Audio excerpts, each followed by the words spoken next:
The troubled island nation of Sri Lanka entered a new phase of its rolling crisis recently as the country's parliament selected its next president. China's giant global debt trap involving dozens of Asian, European, and African countries may have produced its first victim. The panicked departures and resignations of former President Rajapaksa and Prime Minister, two brothers who loomed large over the country's politics for more than a decade, came amid an astonishing economic collapse that precipitated mass protests. Now, the victor of the secret ballot vote in Parliament will preside over a shaky unity government that will pave the way for fresh elections. The new government has a miserably difficult job on their hands, including charting a path forward with negotiators from the International Monetary Fund. Sri Lanka is bankrupt. It is unable to pay for imports of essential goods, including food, medicine, and fuel, in part because it is unable to service existing debts given its essentially empty coffers of foreign currency. Spiking inflation has a vast swath of the country's 22 million people in need of food assistance. Schools and many businesses remain shut, while ordinary citizens wait days in mile-long lines for gas.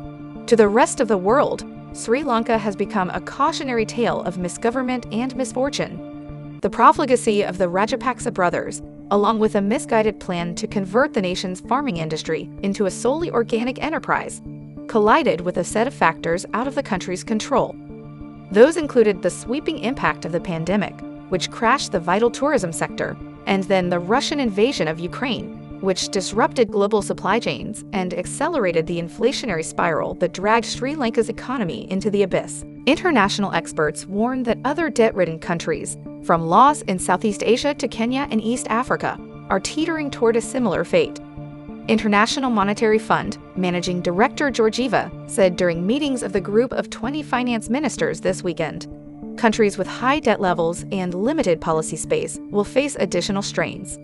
Look no further than Sri Lanka as a warning sign. One of the major players in Sri Lanka's calamity is China. Beijing is Sri Lanka's lone biggest creditor, accounting for some 10% of the country's foreign debt. Between 2000 and 2020, it extended close to $12 billion in loans to the Sri Lankan government, largely for a slate of major infrastructure projects that turned into white elephants, including a costly port facility in the Rajapaksa's hometown of Hambantota, which was effectively ceded to Chinese control half a decade ago after Sri Lankan authorities recognized they could no longer pay off the loans. After spending vast sums becoming the de facto creditor of much of the developing world. However, Chinese state banks have in recent years become more interested in debt collecting. A slowing economy at home has curbed Beijing's appetites for risk abroad. But Sri Lanka walked into what Beijing critics have dubbed China's debt trap diplomacy. In 2020, it received a line of $3 billion in easy credit from China to help in the repayment of its existing debts. Sri Lanka opted for this path rather than taking the more painful steps of restructuring its debts in dialogue with the IMF and pushing through austerity measures to appease the Paris Club, the grouping of 22 rich nations that are the world's major creditors. China is not a member, a reflection of its own geopolitical ambitions and distaste for rules set by other powers. That appears to have been a mistake. Sri Lanka's caretaker finance minister said, "Instead of making use of the limited reserves we had and restructuring the debt in advance, we continued to make debt payments until we ran out of all of our reserves. If you had been realistic, we should have gone to the IMF at least 12 months before we did." Chinese loans loom large in other debt-ravaged countries, too. China accounts for some 30% of Zambia's external debt. Billions of dollars in Chinese funding for a hydropower facility and rail infrastructure are now edging Laos toward defaulting on its debt.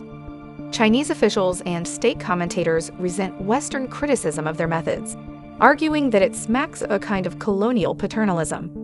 In reaction to criticism of China's role in Laos last year, the Chinese state-controlled Global Times declared that it is simply another typical case reviewing the sour grapes mentality of the US-led Western world, unwilling to see any beneficial cooperation between China and others.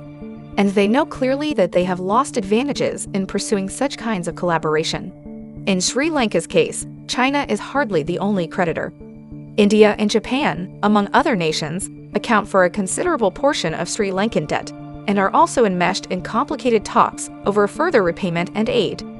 But China's engagement with the country has been more conspicuous and problematic, argued Alan Keenan of the International Crisis Group.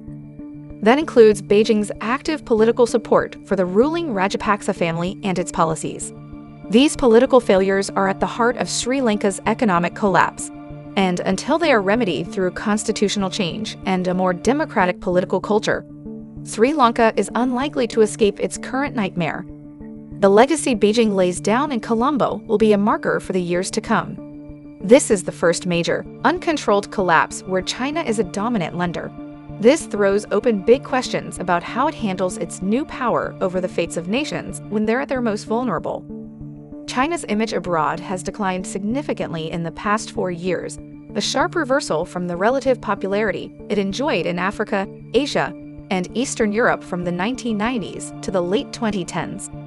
While previous Chinese regimes stressed humble non-intervention on the global stage, distributed generous infrastructure funding via the Belt and Road Initiative, and conducted massive soft power outreach programs through media and academia, many of these strategies have been reversed or rendered ineffective.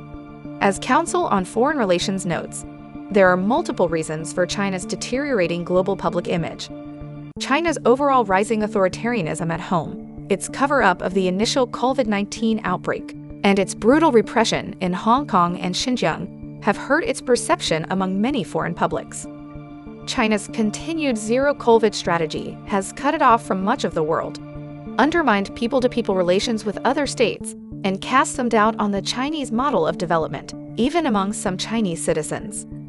Moreover, the aggressive wolf warrior diplomatic style that has become popular under Chinese President Xi Jinping has drawn the ire of smaller countries in East and Southeast Asia, and its attempts to economically coerce countries such as Australia and Lithuania have backfired. In many parts of the world, China has its lowest public perception in decades. While a negative public image cannot completely undermine China's foreign policy goals, it certainly complicates them. As expert notes, those deficits are impeding China's economic relations with trading partners, and it is losing some traditional support among trade groups in Asia, Europe, and North America.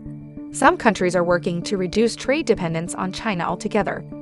Negative public sentiment also precludes leaders who would be friendly with China, such as the Philippines' Ferdinand Marcos Jr., from forging closer ties. China's slipping reputation provides a host of challenges and opportunities for the United States. Collaboration on international issues, such as climate change and pandemic response, are likely to suffer, particularly given the continued distrust over the origins of the COVID-19 pandemic. However, there are potential opportunities. The United States and other partners can now more easily work together to create a range of informal coalitions against Beijing to limit China's access to critical technology, impede it at international forums like the United Nations, where Beijing had been making gains, and constrain it with newly formed or closer military relationships, among other measures. Perhaps more importantly, the United States can use this period to reassess its relationship with China, strengthening its position and determining the course for a more collaborative future. Beijing remains a major power. It has the ability to adapt and shift its foreign policies, and even though it has devalued its position as a global leader, its cooperation is still needed on many issues. Democratic states should leave open the opportunity that, even under Xi, China will still play a positive role in some aspects of the world economy, environment, and trading system. What is your opinion on this matter? Share your thoughts in the comment section below, and don't forget to like and subscribe to our channel for the latest